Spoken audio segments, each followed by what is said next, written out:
Hello friends, welcome back to your own channel Don First Academy. आज date है 30th मई 2023 और आज की वीडियो में हम मार्केट को नेक्स्ट वीक के लिए एनालाइज करने जा रहे हैं, जो कि 15th मई टू 19th मई बनता है।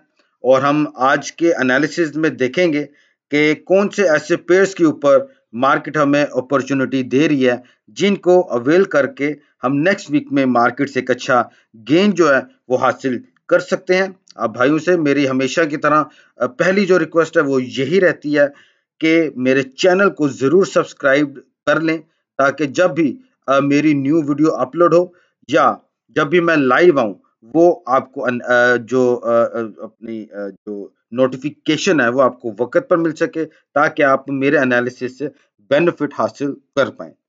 तो हम अपने चार्ट की तरफ जाते हैं और आप लोगों को मालूम है कि सबसे पहले मैं आपको हमेशा लास्ट वीक का जो अपना वीआईपी ग्रुप का रिजल्ट जो होता है वो मैं दिखाता हूं। लास्ट वीक मैं आपको दिखा नहीं था पाया, लेकिन मैंने टेलीग्राम पे, फेसबुक पे, यूट्यूब पे अपना एनालिसिस जो रिपोर्ट थी वो शेयर कर दी थी। लास्ट वीक लिमिटेड मैंने काम अपने क्लाइंट्स को करवाया और by the grace of almighty God हमने मार्केट से एक अच्छा प्रॉफिट जो है वो जनरेट किया था।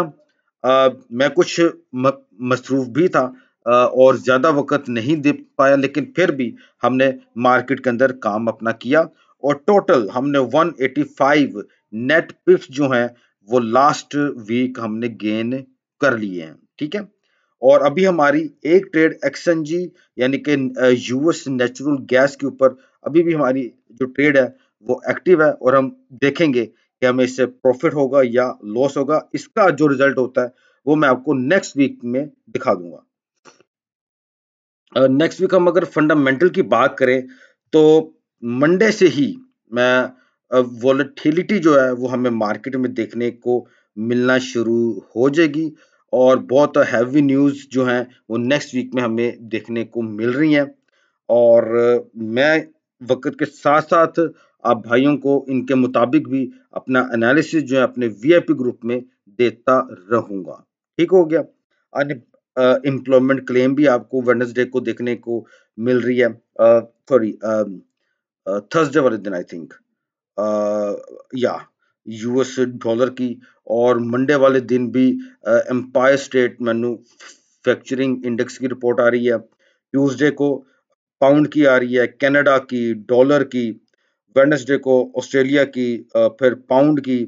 ठीक है, यानी कि थर्सडे वाले दिन early in the morning Australia, फिर शाम को यूएस डॉलर की न्यूज़ है। फिर फ्राइडे वाले दिन पॉवल की स्पीक है। आपको पता है कि मार्केट में धमाल मच जाता है। ठीक है। और ये पाकिस्तान टाइम 8 पीएम आपको ये न्यूज़ जो है वो देखने को मिलेंगी।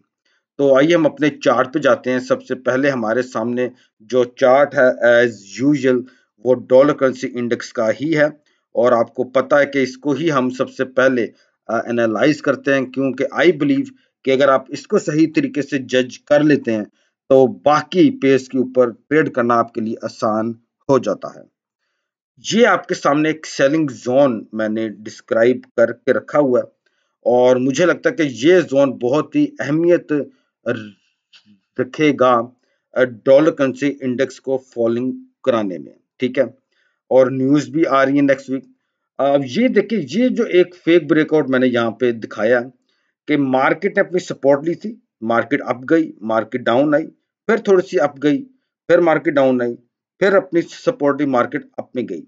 मार्केट ने इस वाली जो रेजिस्टेंस थी उसको बड़ा स्ट्रांगली ब्रेकआउट किया, लेकिन बाद में मार्केट फिर अगेन फॉलिंग में आ गई। यानी कि ये जो जोन था, ये वाला, ये फेक ब्रेकआउट था। फिर मार्केट डाउन है, यानी कि फिर रेस्ट ऑफ द पिक्चर जो है वो हमारे सामने है। लेकिन अब हम देखें तो डॉलर करेंसी इंडेक्स जो है वो अप साइड में जा रहा है। अगेन वो उसी जोन में जा रहा है जहां से मार्केट ने फेक ब्रेकआउट देके फॉल किया था। आई बिलीव कि मार्केट इस जोन में जाके आपको किसी भी टाइम रिजेक्शन जो है वो दे सकती है, और ये फॉलिंग की तरफ मार्केट इसकी जा सकती है टू 102 एंड देन 101.25। अगर तो ये इसी तरीके से मार्केट रिएक्ट करती है तो इट्स मीन कि आप गोल्ड को बाय में देखेंगे, यूरो यूएसडी को बाय में देखेंगे, पाउंड यूएसडी को बाय में देखेंगे, ऑस्ट्रेलियन डॉलर यूएसडी बाय में, न्यूजीलैंड यूएसडी बाय में, यूएसडी जेपीवाई सेल में, यूएसडी सीएचएफ सेल में, यूएसडी कैड सेल में।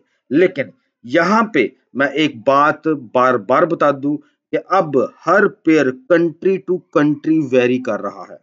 ठीक है, लाजमी नहीं है कि डॉलर करेंसी इंडेक्स अगर फॉल कर रहा है तो यूएसडी जेपीवाई भी फॉल करेगा, क्या पता वो राइज कर रहा हो। क्यों? वो पेयर कंट्री टू कंट्री अब वेरी कर रहे हैं। ठीक है, चलिए आगे हम बात कर लेते हैं गोल्ड की। गोल्ड के यहाँ पे दो सिनेरियोज मैंने आपके सामने रखे हैं। या तो मार्केट इसी जोन से, ये एक इसका बहुत ही खूबसूरत जोन है, ये डिमांड जोन है, और मुझे लगता है कि मार्केट यहां से भी इसकी राइज कर सकती है टू 2045, और यहां से अपनी रिजेक्शन देके अगेन मार्केट फॉलिंग में आएगी, फिर इसी जोन से सपोर्ट लेगी, फिर 2045 तक जाएगी एंड देन फॉल। यानी कि हो सकता है कि मार्केट नेक्स्ट वीक में आपको साइड वे में भी गोल्ड की देखने को मिल सके, और जोन आपका क्या रहेगा 2000 टू 2045। ठीक है, इसी के बीच में गोल्ड आपको ट्रेड करता हुआ दिखाई दे सकता है। लेकिन हम मान लेते हैं कि मार्केट यहां से अपसाइड में मूव नहीं लेती, तो ये एक और सपोर्ट आपके सामने मौजूद है जो कि 1980 और 19 कह लें कि 73 75 है। ये जोन फिर आपके सामने आ जाएगा बाइंग का, और फिर ये मार्केट 2000, फिर 1975, 2000, फिर 1975, इस तरीके से भी आपको देखने को मिल सकती है। आपने जब गोल्ड को ट्रेड करना है तो keep your I on dollar currency index, simple. ठीक है, आपने उसको इग्नोर नहीं करना, उसकी मूवमेंट के मुताबिक अगेंस्ट आपने फिर गोल्ड को ट्रेड करना है। मेरे ख्याल में मैं आपको बहुत ही तफसील के साथ ये सारी बातें समझा रहा हूं। आपने डॉलर करेंसी इंडेक्स को इग्नोर नहीं करना। अगर वो इस जोन में आके अपनी रिजेक्शन करता है और डाउन साइड में आ रहा हो तो आप गोल्ड के ऊपर अपनी बाय की ट्रेड को एक्टिव करें। ठीक है, चलें आगे हम बात कर लेते हैं यूरो यूएसडी की। इसका एनालिसिस मैंने D1 के चार्ट पे किया है, बाकी हमारे रेस्ट ऑफ एनालिसिस जो हैं वो सारे के सारे H4 के ऊपर मैंने बनाए हैं। यहाँ पे आप देखें ये एक डिमांड जोन आ रहा है जो कि 1.0770 पर है। मैं आपको रिकमेंड यही करना चाहूंगा कि आप इस जोन का जरूर वेट करें। ठीक है, जब मार्केट आपको इस जोन पे मिल जाए तो ये नहीं कर लेना कि आप एकदम यहाँ पे बाय की ट्रेड को लगा ले, वेट करना है, सब्र करना है। ठीक है, यहाँ पे आपको मार्केट रिजेक्शन दे और डॉलर करेंसी इंडेक्स फॉलिंग में आ रहा हो तो आपने इसके ऊपर बाय की ट्रेड को एक्टिव करना है। मेक श्योर कि आपकी रिजेक्शन होनी चाहिए। ठीक है, फिर आपने इसके ऊपर सेल की ट्रेड को सॉरी बाय की ट्रेड को एक्टिव करना है। दूसरा सिनेरियो हम देख लेते हैं। मान लेते हैं कि डॉलर करेंसी इंडेक्स फॉल नहीं करता और ये कंटिन्यू जो है ये पेयर फॉलिंग में आ रहा होता है, तो आपने मिड वगैरह में कहीं पे भी बाय की ट्रेड नहीं लेनी। आपको फिर इस सपोर्ट जोन का वेट करना पड़ेगा जो कि 1.0540 बनता है। ठीक है, ऑलमोस्ट 130 पिप्स मार्केट और भी फॉल कर सकती है। ये D1 का चार्ट है, लेकिन ये मुझे नेक्स्ट वीक में ये जोन दिखाई तो नहीं दे रहा, लेकिन मार्केट है यहाँ पे, आई बिलीव कि कुछ भी हो सकता है। ठीक है, तो ये जोन मुझे लगता है कि आपके लिए अच्छा रहेगा, और अगर मार्केट को ब्रेक करती है फिर आप इसके फेक ब्रेकआउट का जरूर वेट करें, फिर आप इसके ऊपर बाय की ट्रेड को एक्टिव करें। ठीक है, चलें आगे हमारे जितने एनालिसिस हैं वो H4 के मुताबिक है, और जबरदस्त एनालिसिस है। लेट्स सी कि मार्केट हमें अब किस तरीके से बताएगी। ओके, ये आपके सामने मैंने एक पैटर्न बनाया है। इस पैटर्न को हम कहते हैं इररेगुलर पैटर्न। ठीक है, मार्केट की ये एक जबरदस्त सपोर्ट है। मार्केट फॉल हुई, अप में गई, और बहुत स्ट्रांगली मार्केट ने ब्रेकआउट किया, फिर मार्केट डाउन में आ रही है। चांसेस हैं कि अभी मार्केट मुसलसल इसकी इसी तरीके से आपको डाउन साइड में देखने को मिल सके टू दिस सपोर्ट जो कि बनती है 1.2365 पे। ठीक है, और फिर मार्केट अप में जाए और इस वाले जोन से अपनी रिजेक्शन करे और अगेन इसकी मार्केट जो है वो आपको फॉलिंग में देखने को मिल जाए। ठीक है, तो आपने डॉलर करेंसी इंडेक्स को इग्नोर नहीं करना। अगर तो ये राइज करता है और इस जोन पे आता है या यहां से कहीं से मार्केट अप में जाती है तो आपने एकदम से सेल नहीं कर देना। मैं आपको बार बार बोल रहा हूं, आपने वेट करना है, डॉलर करेंसी इंडेक्स की मूवमेंट को इग्नोर नहीं करना। अगर वो सेलिंग में आ रहा हो तो ही आपने इसके ऊपर बाय की ट्रेड एक्टिव करनी है। यहाँ पे मार्केट आती है, रिजेक्शन मिलती है, तो आपने डॉलर करेंसी इंडेक्स को देखना है क्या वो बाय में जा रहा है। अगर वो बाय में जा रहा है तो आप इसके ऊपर सेल की अपॉर्चुनिटी को अवेल कर सकते हैं। आगे बात कर लेते हैं यूएस डॉलर जापानीज येन की। जापान मुझे वीक लग रहा है और मुझे लगता है कि ये अपना जो टारगेट है 137.50 ये नेक्स्ट वीक में मार्केट को हिट कर देगी। मैं इसके ऊपर बाय में हूं और बड़ी मेरी स्पीड काफी पहले लगी थी। मेरे ख्याल में मैंने इस जोन पे जब मार्केट ने ब्रेकआउट किया या मेरी एंट्री थी 134.95 पे। ठीक है, और या बिल्कुल मैंने इसका ना वो कैंडल का वेट किया था, ये बिल्कुल एग्जैक्टली ये वाली थी कैंडल। मैंने यहाँ पे इस पर बाय की ट्रेड अपनी एक्टिव की थी जब ये वाली कैंडल यहाँ पे क्लोज हुई थी। बिल्कुल 95 ये वो जोन यानी कि जोन आ रहा है, बिल्कुल ठीक है। तो आई बिलीव कि इसकी मार्केट 137.50 तक जाएगी। ठीक है, मैं इसके ऊपर बाय में और मेरे कुछ क्लाइंट हैं, सारे नहीं कुछ क्लाइंट हैं, यानी कि होंगे 3-4 होंगे या 4-5 होंगे जिनकी ट्रेड इसकी एक्टिव थी बाय की मेरे साथ ही। मैं उनको यही कहूंगा कि आप अपनी ट्रेड को होल्ड करें। आगे बात कर लेते हैं यूएसडी सीएचएफ की। इसकी मार्केट बहुत ही साइडवे में है और मुझे नेक्स्ट वीक भी इसकी मार्केट साइडवे में ही दिख रही है। ये एक इसका सप्लाई जोन है। इस सप्लाई जोन में मार्केट किसी भी प्राइस से आपको जो है वो रिजेक्शन दे सकती है। आपका जो टारगेट है वो 0.8875 होना चाहिए। दैट्स इट, बस इससे ज्यादा हम नहीं यानी कि कुछ भी हम करेंगे। ये टारगेट लें और मार्केट से आउट हो जाए, दैट्स इट। ठीक है, ये सप्लाई जोन है आपके सामने मैंने बना के रखा हुआ है। आप जरूर अपना ओन एनालिसिस भी इसके ऊपर करें। अगर आपको लगता है कि ये बिल्कुल ठीक है और मार्केट अपनी रिजेक्शन करती है तो आप इसके ऊपर अपनी सेल की ट्रेड को जरूर एक्टिव करें। आपका अगला पेयर है यूएसडी कैड।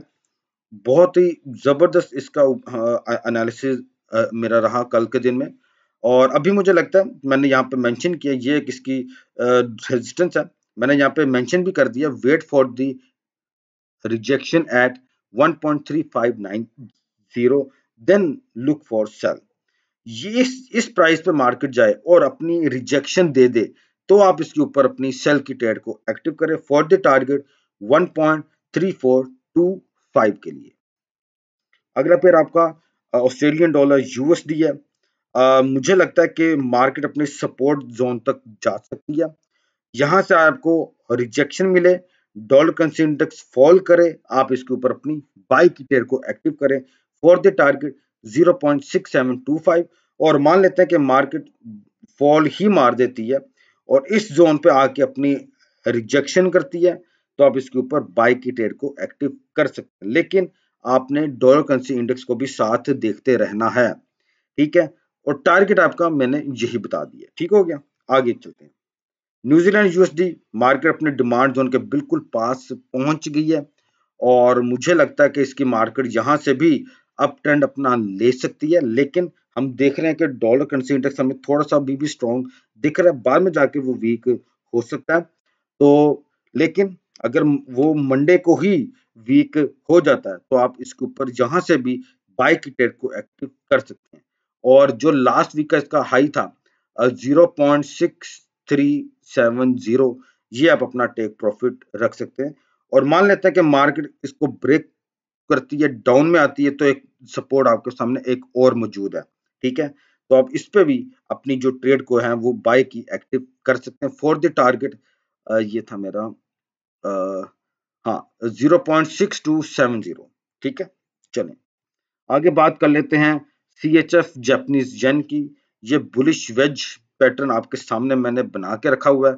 ये तब कंप्लीट होगा जब मार्केट अगेन फॉल करेगी और अपना थर्ड जो है वो सपोर्ट लेगी इस जोन पे। ठीक है, इसको मैं जरा थोड़ा सा और हाँ बिल्कुल ठीक है, यहाँ पे अपनी सपोर्ट लेगी और फिर जब ये अपनी इस ट्रेंड लाइन को ब्रेकआउट देगी तो इट्स मीन कि ये अब पैटर्न बुलिश वेज का है और हम यहाँ पे बाय की ट्रेड को एक्टिव करेंगे। और लास्ट वीक का जो हाई है 153.75 हम ये अपना टेक प्रॉफिट रखेंगे। ठीक हो गया। चलें अगली बात कर लेते हैं ऑस्ट्रेलियन डॉलर CHF की। मुझे ये पेयर सेल में लग रहा है ना कि बाय में। हम इसके ऊपर मंडे को भी सेल की ट्रेड जो है वो एक्टिव कर सकते हैं, बट ट्रेड एट जो ऑन रिस्क है, योर प्रॉफिट है योर लॉस है। मैं जस्ट आपको अपना एनालिसिस दे रहा हूँ। मार्केट ने यानी कि अपनी रेजिस्टेंस को ब्रेक किया, डाउन साइड में आई, यहां से मार्केट ने बड़ी खूबसूरत अंदाज से रिजेक्शन जो है वो दी है, मार्केट दोबारा फॉल में आई है। अब अगर मंडे की कैंडल D1 की सेल की बनती है तो मेरे ख्याल में हमें इसके ऊपर सेल की ही अपॉर्चुनिटी को अवेल करना चाहिए और आई बिलीव कि इसकी मार्केट 0.5865 तक फॉल कर सकती है। देन यहां से अगेन मार्केट अप में जाएगी टू 0.6000 के जोन तक। आगे हम बात कर लेते हैं Australian dollar Japanese yen. Wait for the support zone. यहां पर मार्केट अगर आती है तो आप इसके ऊपर बाय की अपॉर्चुनिटी को देखें। ठीक है, हो सकता है कि मार्केट यहां से ही अप में मूव ले जाए क्योंकि मार्केट भी फॉलिंग में है और यहां पे आके मार्केट जो है साइड वे में हो गई है, चांसेस ज्यादातर डाउन साइड के हैं। ठीक है, इस जोन पे आती है मार्केट तो आप इसके ऊपर अपना बाय का सेटअप जो है वो ढूंढना शुरू कर सकते हैं फॉर द टारगेट 91.85। ठीक है, लेकिन ये नहीं, अच्छा बहुत से भाई एक मिस्टेक करते हैं, जैसे ही वो सपोर्ट पे आती एकदम बाय कर लेते हैं। रिजेक्शन का हमेशा वेट करें यार। मैं बहुत से अपने क्लाइंट्स के अकाउंट देखता हूँ, मार्केट रेजिस्टेंस पे गई सेल कर दी, सपोर्ट पे एकदम बाय कर ली। ओ भाई क्यों, वेट तो करो। ठीक है, कुछ नहीं हो जाता, मार्केट ने कहीं नहीं जाना, मार्केट यहीं पर ही रहेगी, लेकिन एक चैनल के थ्रू काम करें। ठीक है, तो रिजेक्शन का वेट जरूर करें तो आप बाय करें। क्या क्या पता कि आप यहाँ पे बाय करें और रिजेक्शन मिली ना हो और मार्केट गेन इस वाले जोन तक आ जाए, तो फिर आप क्या करोगे, फंस गए। ठीक है, तो ये काम नहीं करना। आगे हम बात कर लेते हैं पाउंड जापानीज येन। मार्केट अपनी डिमांड जोन पे सपोर्ट लेके अपसाइड में मूव कर रही है। आई बिलीव कि इसकी मार्केट यहाँ से मजीद अप में जा सकती है टू 171.80। लेकिन ये जो जोन आया ना यार, ये बड़ा डेंजरस जोन है। जब तक मार्केट इसको स्ट्रांगली ब्रेकआउट नहीं ना देती, मेरे ख्याल में बड़े ध्यान से तहम्मुल के साथ काम करने की जरूरत रहेगी। ठीक है, जैसी मार्केट इस जोन तक आ जाती है 169.60, तो काफी हद तक हम ये अज्यूम कर सकते हैं कि अब ये मजीद आपको अप ट्रेंड में देखने को मिल सकता है। अगला पेयर आपका है यूरो जापानीज येन। मार्केट ने अपनी सपोर्ट ली है और अब मार्केट इसके अपसाइड में मूव ले रही है। इसके ऊपर मैंने बाय की ट्रेड दी थी, लेकिन अनफॉर्चुनेटली मार्केट ने पहले हमारा स्टॉप लॉस हिट किया और फिर अप में मूव लेगी। मैंने बाय लगवाई थी 147.70 पे। ये आपको मैं दिखा भी देता हूँ, ये हमारी इसके ऊपर बाय थी यूरो जापानीज येन पे 147 पे, और स्टॉप लॉस मैंने दिया था। ये मार्केट ने इसको हिट किया और मार्केट फिर अपसाइड में मूव ले गई। बहरहाल कोई बात नहीं, ये मार्केट है और आई बिलीव कि इसकी मार्केट मुसलसल आपको अपसाइड में देखने को मिल सकती है। पहला टारगेट आपका 148.95 एंड देन 150.90 होना चाहिए। आपका अगला पेयर न्यूजीलैंड JPY है। मार्केट अपने डिमांड जोन पर है, रिजेक्शन मार्केट कर रही है। D1 की कैंडल मंडे को अगर बाय की बनती है, मेरे ख्याल में बाय की ट्रेड को एक्टिव करना चाहिए और बाय का जो स्टॉप लॉस होगा वो मंडे का जो भी लो लगा होगा मंडे का, वो आपका स्टॉप लॉस होना चाहिए और let the trade go. Target आपका 85.65 होना चाहिए। अगला पेयर आपका और लास्ट पेयर आपका for the next week is Canadian dollar Japanese yen. Same market भी वो वैसी ही रिएक्ट कर रही है जैसा पाउंड JPY की मार्केट रिएक्ट कर रही है। ठीक है, हो सकता है कि मार्केट इसकी इस तरीके से आपको जो है वो ब्रेकआउट दे, यानी कि अब मार्केट सेल की कैंडल बनाए स्ट्रांगली और मार्केट फॉलिंग में आ जाए और इस जोन तक जाए 98.98। ठीक है, यहाँ पे आके आप अगेन इसके ऊपर बाय का सेटअप जो है वो देख सकते हैं। पहला टारगेट आपका 100.50 एंड देन 101.60 होना चाहिए। ठीक है, तो इस तरीके से भी मार्केट आपको अपनी मूवमेंट दिखा सकती है। ठीक हो गया। तो उम्मीद है कि ये टोटल मैंने आपको 13 एनालिसिस बताए हैं फॉर द नेक्स्ट वीक। आप अपना ओन एनालिसिस भी इनके ऊपर लाजमी करेंगे। जिस पेयर पे आपका एनालिसिस मेरे एनालिसिस के साथ मैच करता होगा, आपने जस्ट उसी पर्टिकुलर पेयर के ऊपर अपनी ट्रेड को एक्टिव करना है और मार्केट से एक अच्छा गेन जो है वो जरूर हासिल करें। स्टॉप लॉस के बगैर काम मत किया करें। मनी मैनेजमेंट के लिहाज से, अपनी इक्विटी के लिहाज से लॉट साइज का यूज किया करें। तो उम्मीद है कि नेक्स्ट वीक हम अगेन मार्केट से एक अच्छा प्रॉफिट जो है वो जरूर जनरेट करेंगे। और जो भाई मेरे साथ काम करने के ख्वाहिशमंद है, मेरे वीआईपी सिग्नल्स लेने के ख्वाहिशमंद है, आपकी स्क्रीन पे मेरा व्हाट्सएप का नंबर और मेरा टेलीग्राम का जो पब्लिक लिंक है, जो नेम है, वो आपके की स्क्रीन पे आ रहा है। आप मेरे से राब्ता कर सकते हैं। टर्म्स एंड कंडीशन अप्लाई होंगी। मैं आपको अपने वीआईपी ग्रुप में ऐड कर लूंगा। मेरा VIP group totally free of cost है। मैं कोई चार्जेस नहीं लेता। Thank you so much for watching my analysis on weekly forex forecast. God bless you all. Allah Hafiz.